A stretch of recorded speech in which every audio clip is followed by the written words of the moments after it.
Dari rasa penasaran itu muncul pertanyaan, dari pertanyaan kita mulai berpikir, dari pemikiran muncul penemuan, yang kemudian kita saling berdialektika, dari penemuan itu kemudian muncul kemajuan, dan dari kemajuan itu muncullah peradaban.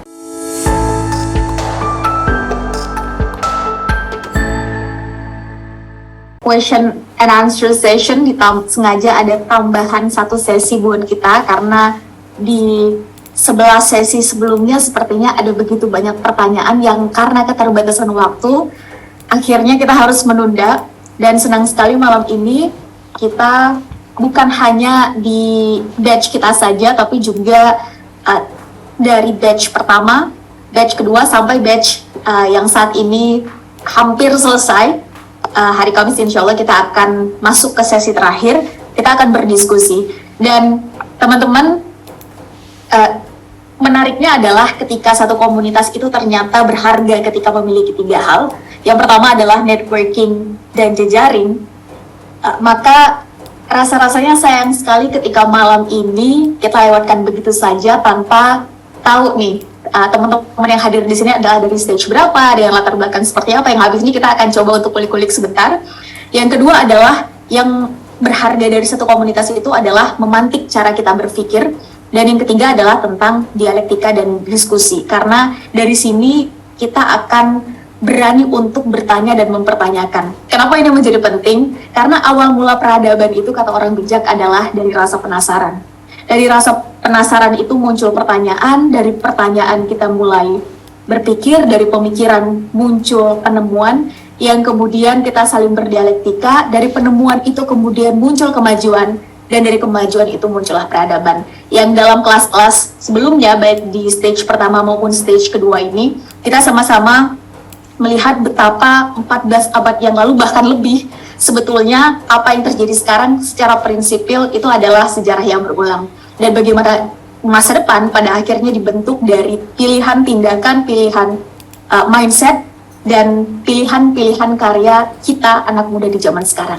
Baik, nah karena yang sudah hadir ada 34 orang, izinkan dalam hal ini Sherly ikut menyapa teman-teman yang hadir di sini meskipun mentor kita Kang El Fadi sudah hadir. Saya mohon izin Kang El meminta waktunya sedikit. Silakan kita ngobrol-ngobrol dulu. Siap Kang El, kita ngobrol-ngobrol dulu. Nah, di sini ada kawan-kawan kita juga dari stage sebelumnya. Tapi sebelum Sherly izin menyapa, Sherly mau nanya dulu nih ke kita yang di stage 5, berarti sekarang. Teman-teman dari 10, 11 kemarin, plus presentasi kelas yang udah kita lewati, kira-kira bagian mana yang paling memorable, mana bagian yang aha point teman-teman ketika mengikuti stage kedua ini? Sherly mulai dari Sherly ya. Bagi Sherly yang paling, semuanya aha moment, tapi ketika ditanya yang paling, maka bagi Sherly adalah tentang membahas sejarah manusia yang sebelumnya, dan dari situ menunjukkan bahwa betapa ngeturunnya tipping point dari satu peradaban itu selalu menghasilkan sesuatu yang baru. Ketika di atas, tipping point-nya berarti akan turun. Ketika berada di bawah, otomatis dia akan naik. Dan menarik ketika merelatekan dengan kondisi sekarang, khususnya teruntuk kita yang tinggal di Indonesia, rasa-rasanya posisinya sekarang kita tipping point-nya berada di bawah dan nggak sabar untuk menjadi bagian, sedikit menjadi bagian untuk kembali berada pada posisi tengah, syukur-syukur bisa ke atas kembali. Sehingga ketika malam itu kita membahas tentang sejarah peradaban manusia, kalau nggak salah, itu kemudian membuat Sherly pribadi berpikir bahwa jangan-jangan kita nih yang berproses di era sekarang selama 23 tahun ke depan adalah generasi terpilih untuk ya setidaknya menjadi kepingan puzzle dari puzzle perubahan tadi yang terjadi minimal di negeri kita. Itu yang membuat Sherly akhirnya wow, there should be something, harus ada sesuatu yang kita upayakan. Itu adalah aha poin Sherly di 10-11 kelas sebelumnya. Nah, dalam hal ini Sherly pengen ngundang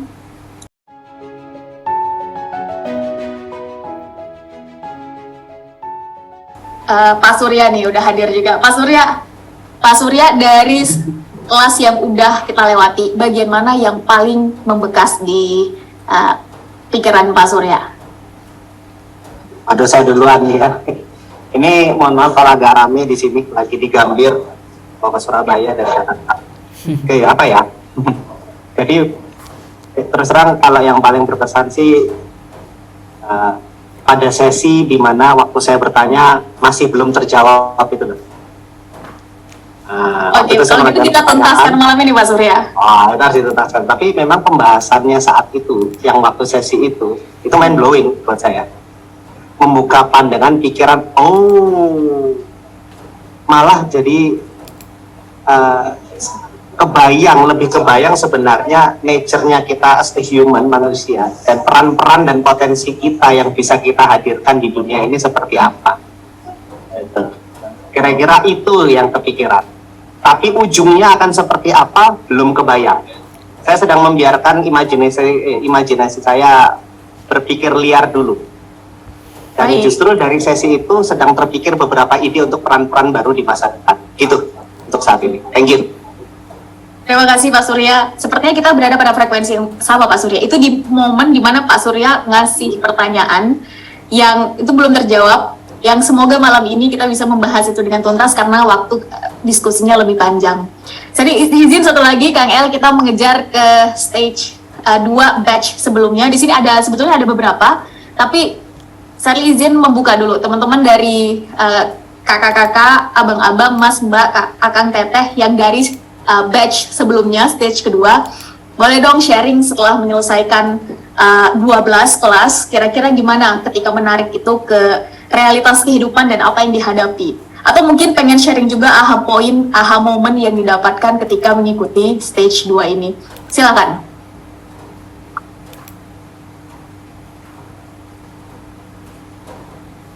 Ada? Coba Asa nih yang udah paling podcast stylenya nih. Waduh, keren. Oke, cek halo. Siap. Iya. Kak. Oke, perkenalkan kembali mungkin rekan-rekan semua, saya Asa di stage 2-nya batch pertama.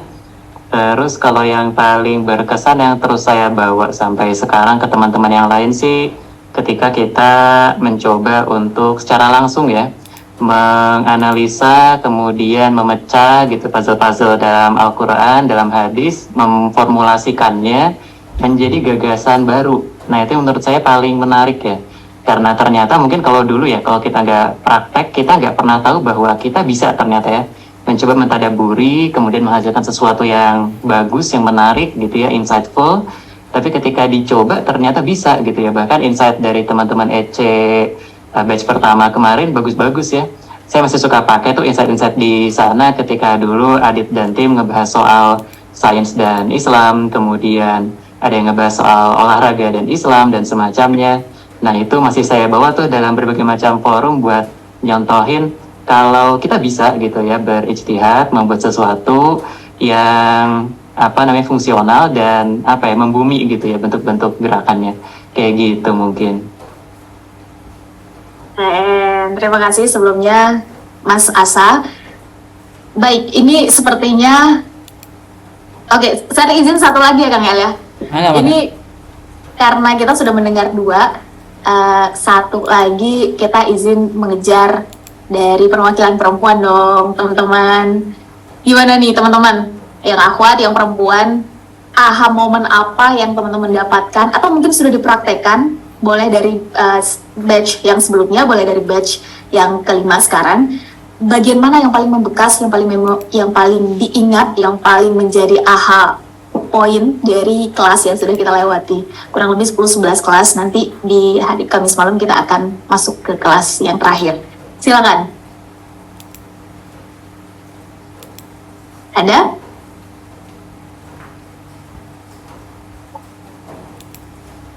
Kalau saya lihat yang paling aktif, yang paling sering muncul dan mengonfirmasi apakah hadir apa enggak hadir adalah Mbak Lani. Saya izin kasih kesempatan ke Mbak Lani. Silakan Mbak Lani.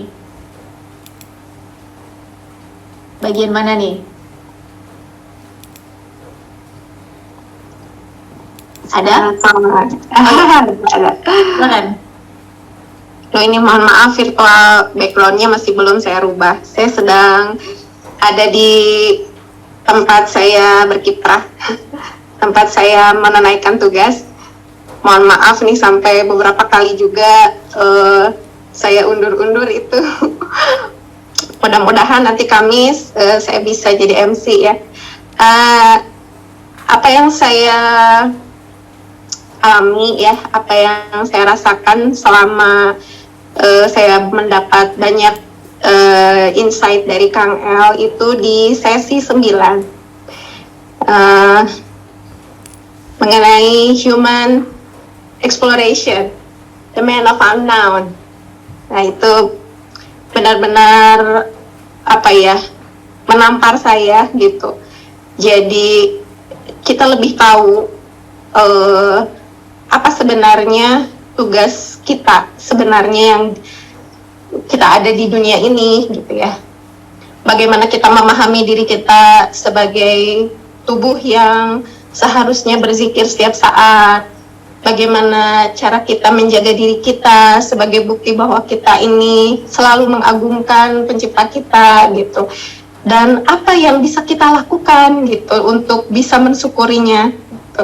Dengan kiprah terbaik, dengan aksi terbaik, dengan karya terbaik gitu, untuk bisa membuktikan bahwa kita ini adalah manusia yang benar-benar diharapkan oleh Allah gitu. Itu aja sih. Mudah-mudahan meskipun saya sudah berusia ya, kayaknya saya paling berumur di sini di antara teman-teman semuanya. Saya juga agak minder sebetulnya. Lagi kata orang bijak, tua muda itu bukan tentang usia, tapi tentang cara kita berpikir dan pilihan sikap. Setuju. Setuju ya? Setuju. Oke. Setuju. Mas Charlie, makanya Terima kasih banyak saya masih lagi di tengah aktivitasnya menyempatkan waktu untuk hadir.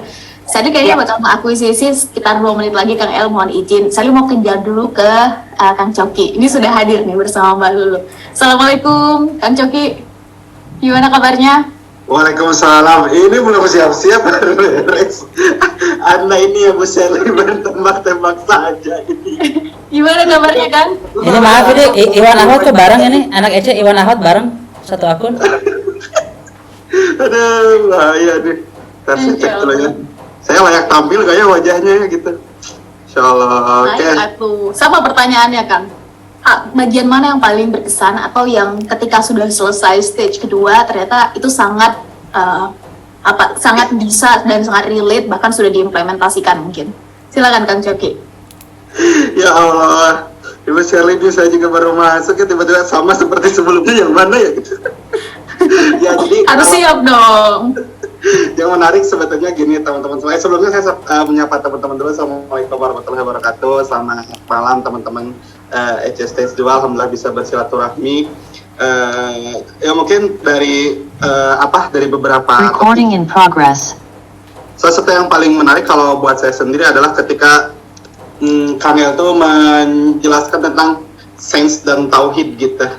Karena dua tuh bahwa sebenarnya ada sains dan tauhid, dan sebenarnya ilmu dalam Islam itu sebenarnya nggak saling berlawanan ya sebenarnya. Ada mungkin yang memang tidak sesuai, tapi ada yang sebenarnya kita itu pasti saling mendukung gitu loh. Karena ya ilmu Islam ya ilmu yang ada itu sainsnya juga itu kan dari Allah juga. Nah, hal itu sangat menarik kalau buat saya karena itu juga jadi sebuah konsep dasar dalam setiap kelas-kelas yang kita bikin ya di Productive School gitu loh teman-teman semua. Kan kebetulan kalau saya mungkin geraknya arahnya lebih ke dunia self development, tapi gimana masukin nilai Islam ke teman-teman yang nggak terlalu join lah ke nilai Islam gitu ya maksudnya. Jadi, sebentar nih, siap-siap nih. Jadi akhirnya kita mencoba untuk mengkombinasikan di kelas-kelas kita tuh sains dengan nilai Islam tuh digabungkan gitu. Jadi nggak yang kadang-kadang kalau kita ikut kelas yang non Islam nilai value-nya kan logika semua gitu. Karena kalau kita ikut nilai kelas-kelas yang basicnya Islami misalnya nih ya, manajemen emosi Ustaz. Ingat bersyukur sama Allah dan lain-lain. Tapi kadang-kadang ada yang nggak puas gitu bicara terang. Jadi basic sainsnya kemana gitu. Nah alhamdulillah salah satu menurut saya yang sangat menarik ya. Sehingga itu mendasari setiap konten, setiap gerakan kita, kelas-kelas kita yang saya bikin, termasuk yang di istri juga di komunitas positif istri, itu yang mendasari kita sih sebetulnya. Itu salah satu yang paling menarik kalau buat saya, gitu, mengubah pola pikir gitu. Begitu Bu Shirley kurang lebih dan teman-teman ya. Terima kasih Kang Coki. Itu berarti adalah salah satu dari banyak ya. Kita belum Betul. berganti. Tapi mengingat waktu dan Shirley yakin kita yang hadir malam ini sudah menyiapkan pertanyaan-pertanyaan yang akan kita diskusikan nanti sesudah pemantik dulu dari Kang El. Untuk itu tanpa berlama lagi supaya diskusi kita nanti lebih panjang, langsung saja Shirley serahkan layar dan waktunya kepada Kang El. Terima kasih teman-teman dan silakan Kang El.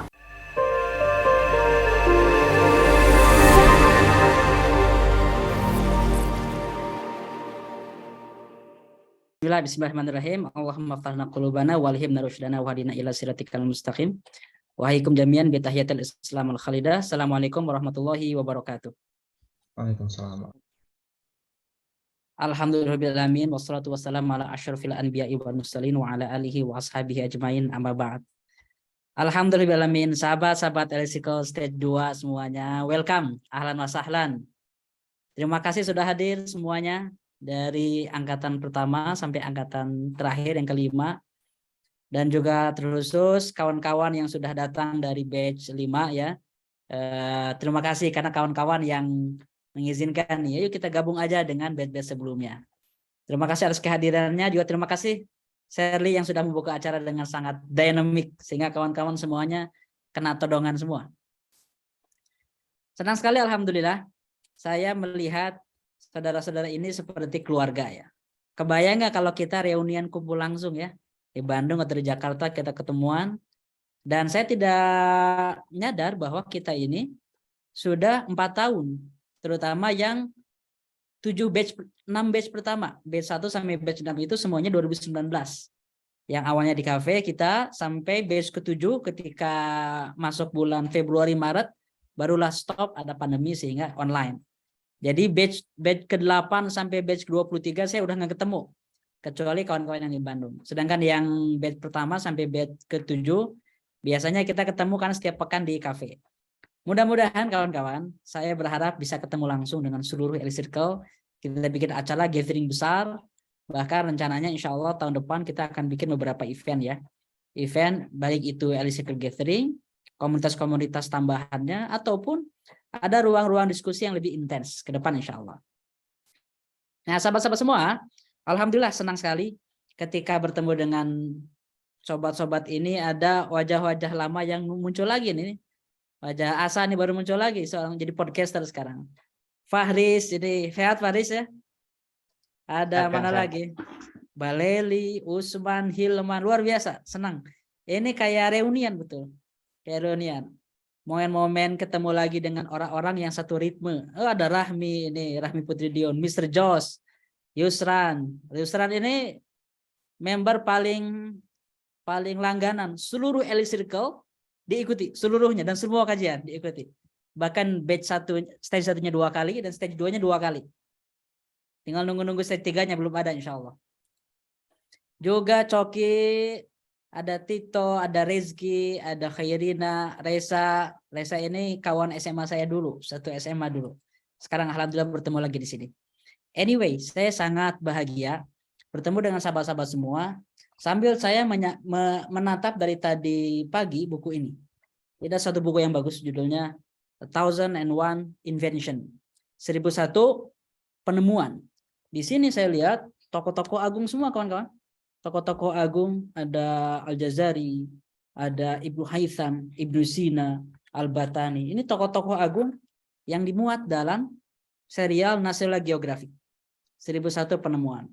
Tapi saya berhayal dalam waktu beberapa puluh tahun ke depan, insya Allah buku seperti ini akan diterbitkan lagi oleh Oxford, atau oleh Harvard, atau oleh Muri di Indonesia, atau oleh majalah Times. Ketika nama kawan-kawan di sini, ada Dr. Surya, di sini ada beberapa dokter ya. Ada Dr. Fieri insya Allah ke depan, Dr. Mr. Jos, Dr. Shirley, yang akan mengisi laporan-laporan seperti ini, yang akan mengisi buku seperti ini. Insya Allah akan menjadi karya kita semua. Itu cita-citanya kawan-kawan. Makanya kita semua membuat Elite Circle Stage 2 ini agar sahabat-sahabat semua bisa bertemu menjadi ilmuwan-ilmuwan besar. Nah, ini adalah momen diskusi kawan-kawan. Saya memberikan kesempatan untuk berdialog terbuka, berdebat, bahkan Anda bisa mengkritisi, terutama materi-materi yang sudah kita bahas sebelumnya kan panjang dan padat ya. Kawan-kawan yang ikut stage 1, stage 2, batch 1 sampai batch 4 itu maksimal 2 jam. Anda tahu nggak sekarang yang angkatan ini? 3 jam materinya. Dari setengah 8 sampai jam berapa? Sampai setengah 11 ya rata-rata ya. 3 jam materi kita, full. Itu pun tidak sempat buat tanya jawab. Nggak sempat. Jadi tanya jawabnya sangat sempit. Maka selama 10 materi kemarin, kesempatan diskusi terbatas. Maka insya Allah di sini akan kita buka kesempatan seluas-luasnya untuk ngobrol ya. Tapi saya ingin presentasi dulu beberapa pengantar karena ada beberapa konten yang harus saya sampaikan ulang agar kita lebih paham urutan materinya ya. Saya akan skip saja beberapa materi review dari sesi pertama sampai sesi ke-11. Di Expat Muslim ini kawan-kawan, materinya sistematis. 12 sesi itu ada 2 presentasi. Sesi ke-6 dengan sesi ke-11 tidak ada materi karena kawan-kawanlah yang presentasi. Dan saya lihat presentasinya bukan basa-basi, bukan gimmick ya. Isi presentasinya layak disampaikan ulang dalam forum-forum ilmiah. Minimal dipakai untuk khutbah kan. Itu bisa. Jadi bahan-bahan yang sudah Anda pakai itu jangan dibuang. Karena itu akan dipakai bagi umat.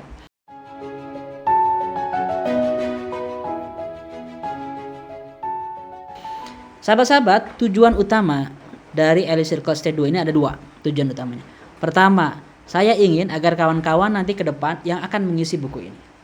Invention ke depan itu akan diisi oleh nama-nama Anda. Karena Anda memiliki kemampuan sebagai seorang expert di level tertinggi. Nah, bedanya yang membedakan Anda dengan intelektual muslim yang lain atau dengan intelektual non-muslim adalah value. Value kita berbeda, kita menawarkan sesuatu yang revolusioner sesuai dengan muradullah, keinginan Allah Subhanahu wa taala. Ini tujuannya. Jadi kalau ada intelektual hebat, nggak bawa nilai Quran, udah banyak. Atau ada orang-orang yang bawa Quran tapi tidak perform, tidak unggul, tidak menguasai, tidak memimpin, tidak mempengaruhi, ya itu juga nggak akan ngaruh apa-apa. Kenapa? Karena kita itu hanya akan mendengar orang-orang yang powerful.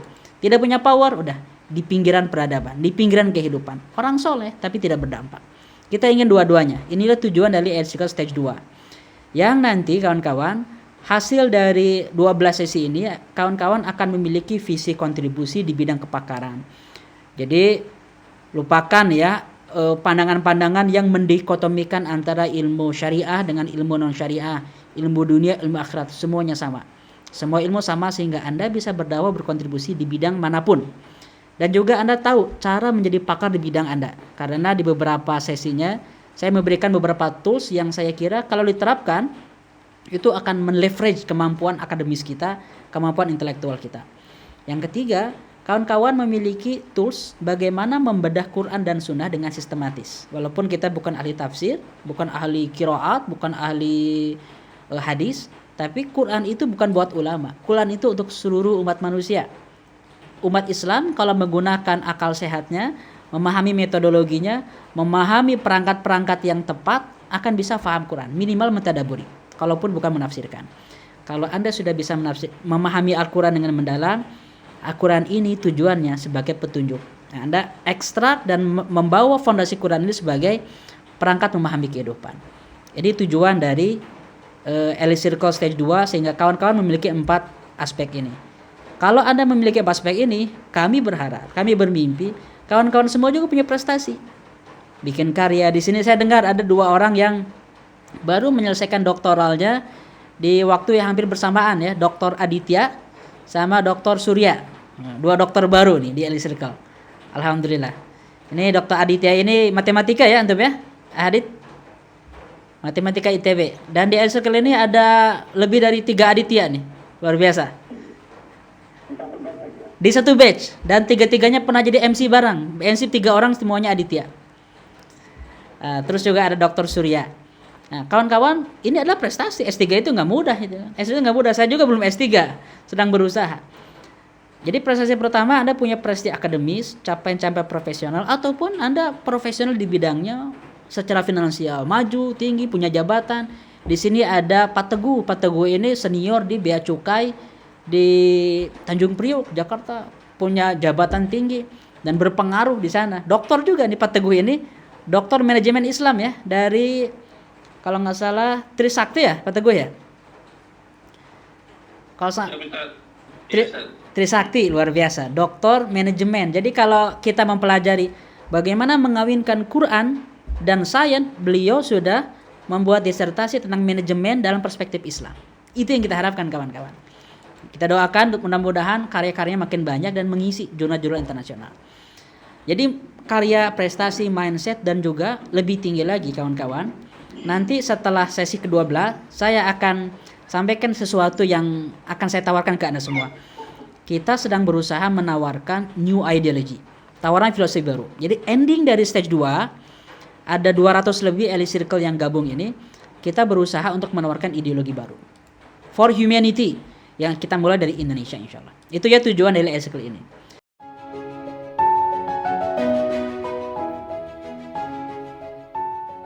Sekarang saya akan rangkum dalam waktu singkat 10 materi sebelumnya. Saya resume setiap materi itu dalam poin-poin intinya saja. Ini adalah materi kita di sesi pertama tentang bagaimana pentingnya menjadi seorang elit dalam intelektual, menjadi seorang expert. Karena pertama, para expert inilah yang membuat perubahan besar. Orang-orang elit, orang-orang yang punya kemampuan di atas rata-rata. Dalam setiap tikungan sejarah, selalu ada orang-orang segelintir jumlahnya tapi berdampak. Termasuk di Indonesia kawan-kawan, dari mulai kebangkitan nasional, lalu juga perang kemerdekaan, siapa yang menggerakkannya, termasuk kemerdekaan Indonesia, lalu merancang fondasi bagi bangsa Indonesia, itu tidak dibuat oleh kerumunan massa yang teriak-teriak takbir ataupun teriak-teriak merdeka, enggak.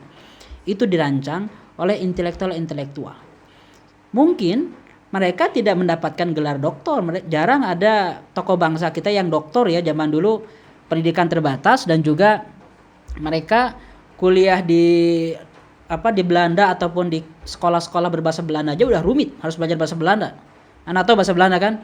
Yang satu kata itu konsonannya bisa 70% tuh, banyak konsonannya dibanding vokalnya. Jadi mereka bisa lulus aja itu udah canggih. Intelektual-intelektual inilah yang berdampak membangun fondasi Indonesia ke depan. Nah, masalahnya sekarang intelektual dunia yang sekarang mengisi sehingga menjadi guru Anda, guru saya, yang menjadi dosen-dosen di MIT, yang menjadi pemegang kebijakan di kampus-kampus besar dunia dan diikuti oleh kampus Indonesia, sehingga kita repot sendiri kan dengan berbagai metodologi sekulernya, karena kita berkiblat kepada intelektual besar di luar negeri sana. Mereka adalah guru-guru kita. Dulu guru-guru kita ulama-ulama, guru-guru kita adalah Imam Syafi'i, guru-guru kita Al-Farabi, Al-Kindi. Tapi sekarang guru-guru kita adalah lulusan-lulusan barat yang menjadi role model dosen-dosen ataupun intelektual di Indonesia. Maka kawan-kawan, peran elit ini hanya ada dua pilihannya. Either kita menjadi expert muslim di level elit, atau kita membiarkan mereka terus menguasai pengetahuan dan kita mengekor. Hanya ada dua. Jadi penting sekali bagi seorang muslim bertumbuh menjadi elit intelektual. Expert itu ada dua jenis. Bisa melalui jalur akademis menjadi doktor, berkarya dalam kampus ilmiah, atau menjadi profesional. Dan profesional itu, kata Robert Greene, membutuhkan 10.000 jam. 10.000 jam itu kalau kita cicil 6 jam sehari butuh 9 tahun. Kalau 6 jam sehari. Kalau kita fokus 6 jam sehari, kalau 3 jam sehari butuh 9 tahun. Kalau kita fokus 6 jam sehari, kita butuh 4,5 tahun untuk menguasai sebuah bidang. Jadi kalau Anda tidak berniat untuk mengambil jalur kepakaran dan Anda ingin fokus pada jalur profesional, di sini ada beberapa pengusaha udah jadi bilioner, ada juga beberapa praktisi yang sudah pakar. Kalau Anda ingin mengambil expertise melalui jalur profesional, setidaknya 4,5 tahun, 5 tahun ke atas Anda fokus di situ bidang. Biar Anda punya otoritas yang diakui. Setiap orang ketika mengingat bidang tersebut langsung top of mind-nya adalah nama Anda. Itu yang kita maksud dengan expertise. Lalu, sesi kedua saya menjelaskan tentang cara, langkah. Bagaimana menjadi seorang intelektual menjadi expertise. Saya memang bukan dokter, mohon maaf, karena di sini banyak para tokoh ya. Ada calon dokter juga dan dokter juga nih dalam beberapa bulan ke depan, Dr. Rifki Furkon dari Bremen, di Jerman, lagi di Jerman ya antum ya. Jam berapa sekarang? Baru jam 2 siang itu. Baru jam 2. Baru jam 2 siang. Masuk asar. Termasuk asar. Beliau insya Allah semester depan sudah PhD dari Aceh. Nah, jadi kalau ada yang kurang bisa ditambah nih oleh dokter-dokter kita. Saya hanya berbagi pengalaman akademi saya yang lumayan cukup lama memang pengalaman akademi saya. Saya belajar bahasa Inggris 1 tahun di Bandung. Di Bandung saya belajarnya. Lalu 2 tahun bahasa Arab di Al Imarat. 4 tahun belajar syariah di Al Azhar Kairo. Lalu 1,5 tahun saya belajar bahasa Perancis. 1 tahun pertama saya persiapan bahasa dulu. Lalu 2 tahun saya kuliah filsafat di Paris. Dan 1,5 tahun kuliah politik di Manchester. Nah, pengalaman-pengalaman ini plus pengalaman intelektual, berdialog, bergaul dengan tokoh-tokoh di seluruh dunia. Inilah yang saya rangkum dalam sesi kedua ini. Tentang bagaimana kita memiliki kemampuan intelektual di atas rata-rata. Di bidang masing-masing. Pertama alasannya, karena Allah yang menantang kita, Allah yang menyuruh kita untuk menjadi intelektual level tertinggi. Kita menyangka kita sedang ada di puncak pengetahuan di abad ini. Dan menganggap generasi sebelumnya itu generasi yang generasi mundur, pramodern atau generasi terbelakang. Padahal kawan-kawan, hari ini teknologi Elon Musk belum mampu menyaingi teknologi Nabi Sulaiman. Yang notabene teknologi Nabi Sulaiman itu bukan mukjizat. Yang memindahkan singgasana Bilqis itu dari kerajaan Sabah ke kerajaan Nabi Sulaiman itu kan manusia. Seorang yang memiliki ilmun minal kitab. Berarti itu adalah teknologi saintifik di zaman Nabi Sulaiman yang dimiliki oleh generasi beliau. Dan kita belum sampai ke situ. Jadi kadang-kadang kita ini terlalu angkuh dan arogan dengan pengetahuan kita, padahal Allah sudah menyebutkan tentang pengetahuan di zaman dulu yang jauh lebih canggih. Dan Allah menantang kita di saat orang lain, agama sebelah melarang penelitian ilmiah dan dibakar ilmuwan-ilmuwannya di abad pertengahan, justru Allah 14,5 abad yang lalu dalam Al-Quran menantang kita. Kalau kalian mampu, coba tembus langit dan bumi. Dan kalian tidak akan mampu menembusnya kecuali dengan power sultan. Nah, itulah pentingnya kita mengkaji pengetahuan. Dan kunci-kunci pengetahuan umat itu sekarang ilmiah semua ya kawan-kawan. Kunci-kuncinya itu reading habit, riset, angka-angka yang pernah saya presentasikan itu tidak bisa kita bantah itu. Jadi kalau kita punya semangat, tidak cukup hanya teriak takbir Allahu Akbar. Konkret dalam bentuk karya ilmiah, dalam bentuk karya pengetahuan yang berdampak. Dan tidak cukup hanya rutin ke pengajian. Harus ada bukti konkretnya dalam bentuk karya pengetahuan. Nah, cara-caranya saya jelaskan tuh di sesi kedua ini. Bagaimana cara-cara seorang muslim ekspertis unggul. Dari mulai cara belajar kita perlu di-upgrade dengan konsep yang namanya new ways of learning. Cara keduanya, Anda harus mentorship ke guru terbaik atau akademisi di level tertinggi. Dan cara keempatnya nih, saya kasih tahu, yaitu dengan membuat learning team. Dan learning team itu butuh biaya besar. Jadi kalau suatu hari Anda diberikan keluasan rezeki, gaji sudah 2 digit, income sudah 3 digit, nah, alokasikan uang tambahan itu bukan untuk belanja tas, bukan untuk mobil sport, bukan untuk luxury, tapi alokasikan untuk membayar 10 tim, 20 tim, satu orang digaji 5 juta, kita punya 10 tim 50 juta, kita investasikan per bulan untuk belanja pengetahuan. Bukan belanja buku, belanja pengetahuan. Nah, itu tuh cara yang menurut saya akan mengakselerasi. Dan ini sudah dipakai oleh ilmuwan-ilmuwan dunia ataupun para narasumber yang hari ini mengisi layar-layar playlist pengetahuan di YouTube. Lalu, apa sih level yang kita inginkan kawan-kawan? Nggak ada batasnya. Kalau cara Allah itu kalian tembus langit dan bumi, apapun pertanyakan. Yang tidak boleh ditanyakan ataupun yang tidak mungkin kalian ketahui, barulah Allah kasih tahu. Apa aja? Yang tidak mungkin diketahui sederhana, hal gaib. Ketika orang-orang Yahudi menantang Nabi Muhammad, coba tanya Muhammad ini, dia tahu nggak tentang seorang raja yang keliling dunia? Dia tahu nggak tentang para pemuda yang tidur di gua? Dia tahu nggak tentang kisah-kisah zaman dulu? Allah kasih itu ceritanya.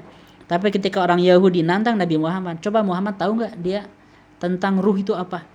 Apa kata Allah? Wa yas'alunaka 'anir ruh qul ruhi min amri rabbi. Mereka bertanya tentang arwah, katakanlah arwah itu urusan Tuhanku. Wa ma utitu minal ilmi illa qalila, dan kalian tidak dikasih ilmu kecuali cuma secuil. Jadi orang yang berusaha mendiscover hal gaib percuma.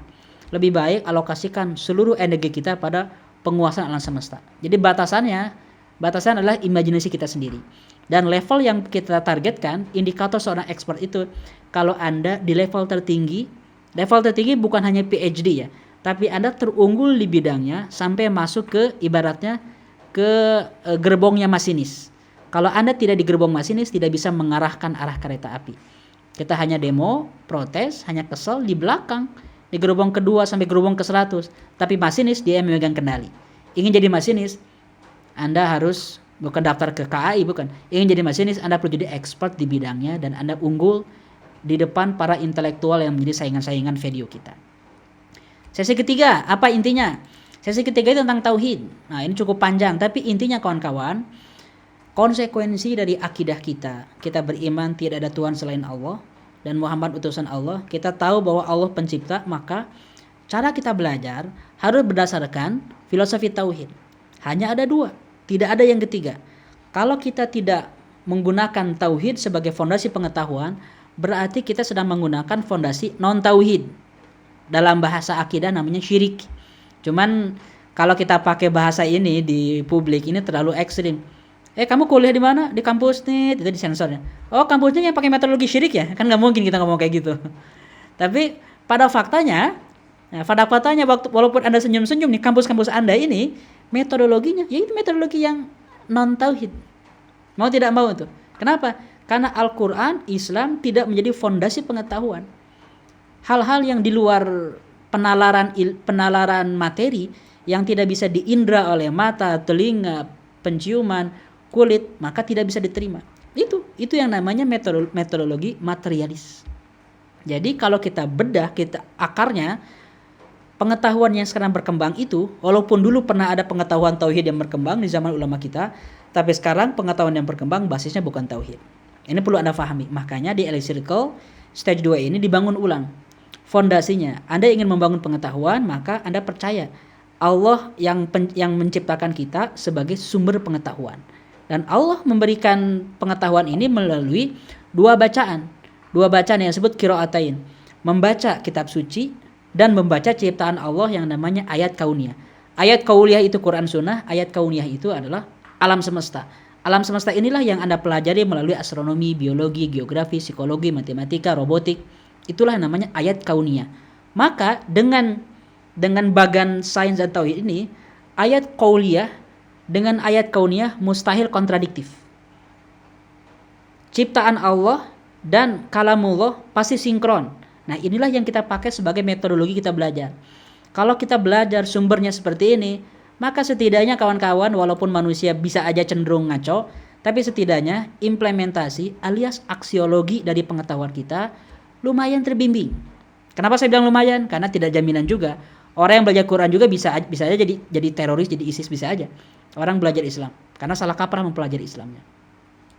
Nah, resume sesi keempat tentang Quran dan Sunnah.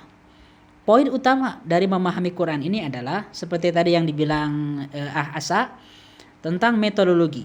Bagaimana Anda semua itu punya kemampuan yang sangat canggih, tapi masalahnya ada dua di kita semua, di intelektual muslim itu. Satu, kita tidak confidence ketika kita menyentuh Al-Quran. Anda baca Al-Quran tiap hari tilawah, tapi ketika membedah tidak confidence. Kenapa? Ada persepsi yang luar biasa berbahaya, salah kaprah.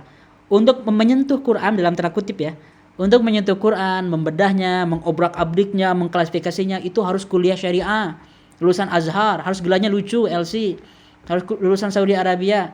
Kalau Anda lulusan ITB, lulusan UI, wah ini neraka semuanya. Enggak, itu bahaya itu. Jadi pandangan-pandangan yang dikotomis itu hilangkan.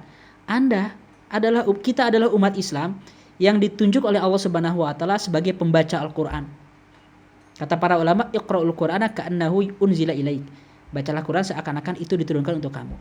Bukan menjadi ahli tafsir, tapi cara kita membedah Quran perlu ditingkatkan. Dan inilah yang saya sampaikan di sesi keempat. Bagaimana membedah Al-Quran dengan sistematis.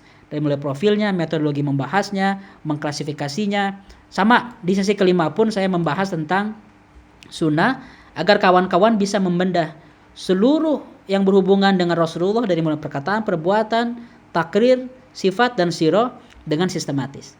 Dua modal ini, sesi 4 dan sesi 5, ini adalah metodologi tauhid yang tadi saya jelaskan. Sesi 3-nya tauhid, sesi 4-5-nya adalah metodologi alias epistemologi. Jadi kalau kita yakin Allah pencipta, maka yang kita pelajari untuk mengembangkan pengetahuan itu berdasarkan referensi dari pencipta kita, yaitu Quran dan Sunnah sebagai fondasinya. Quran, Sunnah, dan alam semesta. Ini ya resume 4 dan 5. Sekarang setelah kita masuk ke sesi ke 4 dan 5, kita presentasi. Masuk sesi ke-6. Sesi ke-6 itu adalah rangkuman dari kodifikasi Quran Sunnah yang pernah dilakukan oleh ulama-ulama sebelumnya. Kalau Anda ketika mengkodifikasi kan betapa repotnya, kerasa nggak? Ketika presentasi dulu, satu isu robotik, Anda scan tuh dari Al-Baqarah sampai An-Nas.